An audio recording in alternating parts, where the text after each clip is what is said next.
ನಮಸ್ಕಾರ ಎಲ್ರಿಗೂ. Welcome to my YouTube channel. ಇವತ್ತು ಯುಗಾದಿ ಹಬ್ಬ ಏನಕ್ಕೆ ಆಚರಿಸ್ತೀವಿ, ಅದರ ಹಿಂದಿನ ಇತಿಹಾಸ ಏನು ಅನ್ನೋದನ್ನ ತಿಳ್ಕೊಳ್ಳೋಣ.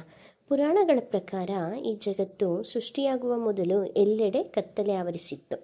ಆಗ ಪರಮಾತ್ಮನ ಸಂಕಲ್ಪದಂತೆ ಬ್ರಹ್ಮದೇವನು ಉದಯಿಸಿದನು.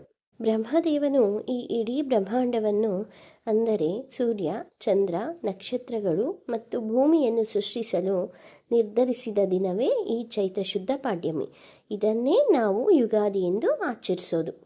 ಬ್ರಹ್ಮನು ಕೇವಲ ಭೂಮಿಯನ್ನು ಮಾತ್ರ ಸೃಷ್ಟಿಸಿಲ್ಲ, ಅದರ ಜೊತೆ ಕಾಲವನ್ನು ಸೃಷ್ಟಿಸಿದ್ದಾನೆ. ವರ್ಷ, ತಿಂಗಳು, ವಾರ, ದಿನ ಮತ್ತು ಘಳಿಗೆಗಳನ್ನು ಲೆಕ್ಕ ಹಾಕುವ ಪದ್ಧತಿ ಅಂದಿನಿಂದಲೇ ಆರಂಭವಾಯಿತು. ಸೃಷ್ಟಿಯ ಈ ಮೊದಲ ದಿನದಂದು ಭೂಮಿಯ ಮೇಲೆ ಮೊದಲ ಬಾರಿ ಗಿಡಮರಗಳು ಚಿಗುರಿದು, ಹೂಗಳು ಅರಳಿದವು. ಅದಕ್ಕೆ ಯುಗಾದಿಯ ಸಮಯದಲ್ಲಿ ಪ್ರಕೃತಿಯಲ್ಲಿ ಹೊಸ ಕಳೆ ಕಾಣಿಸಿಕೊಳ್ಳುತ್ತದೆ. ಚೈತ್ರ ಮಾಸದ ಶುಕ್ಲ ಪಕ್ಷದ ಮೊದಲ ದಿನದಂದು ಬ್ರಹ್ಮನು ಈ ಜಗತ್ತನ್ನು ಸೃಷ್ಟಿಸಿದನು ಎಂದು ಚತುರ್ವರ್ಗ ಚಿಂತಾಮಣಿಯಲ್ಲಿ ಉಲ್ಲೇಖಿಸಲಾಗಿದೆ. ವನವಾಸ ಮುಗಿಸಿ ಬಂದ ಶ್ರೀರಾಮನಿಗೆ ಅಯೋಧ್ಯೆಯ ಪ್ರಜೆಗಳು ಇದೇ ದಿನ ಪಟ್ಟಾಭಿಷೇಕ ಮಾಡಿದರು. ಅಂದಿನಿಂದ ಇದು ವಿಜಯದ ಸಂಕೇತವೂ ಹೌದು.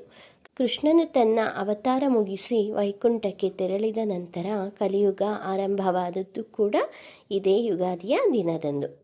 ಸೋಮಕಾಸುರ ಎಂಬ ರಾಕ್ಷಸನು ವೇದಗಳನ್ನು ಕದ್ದು ಸಮುದ್ರದಲ್ಲಿ ಅಡಗಿಸಿಟ್ಟಾಗ ಭಗವಾನ್ ವಿಷ್ಣುವು ಮತ್ಸ್ಯ ರೂಪದಲ್ಲಿ ಬಂದು ವೇದಗಳನ್ನು ಮರಳಿ ತಂದ ಶುಭ ದಿನವೂ ಈ ಯುಗಾದಿಯೇ ಆಗಿದೆ.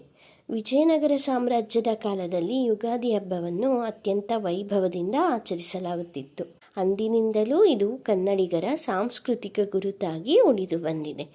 ಭಾರತೀಯ ಕಾಲಗಣನೆಯಲ್ಲಿ ಶಾಲಿವಾಹನ ಶಕೆ ಅತ್ಯಂತ ಪ್ರಮುಖವಾದುದು.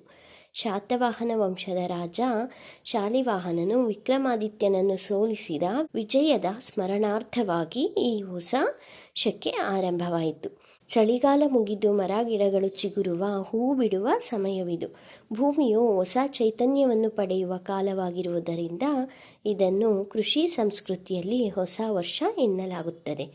ಚೈತ್ರ ಮಾಸದ ಈ ಸಮಯದಲ್ಲಿ ಮರ ಗಿಡಗಳು ಹಳೆಯ ಎಲೆಗಳನ್ನು ಉದುರಿಸಿ ಹೊಸ ಚಿಗುರನ್ನು ಪಡೆಯುತ್ತವೆ. ಕೋಗಿಲೆಯ ಗಾಯನ ಕೇಳಿ ಬರುತ್ತದೆ.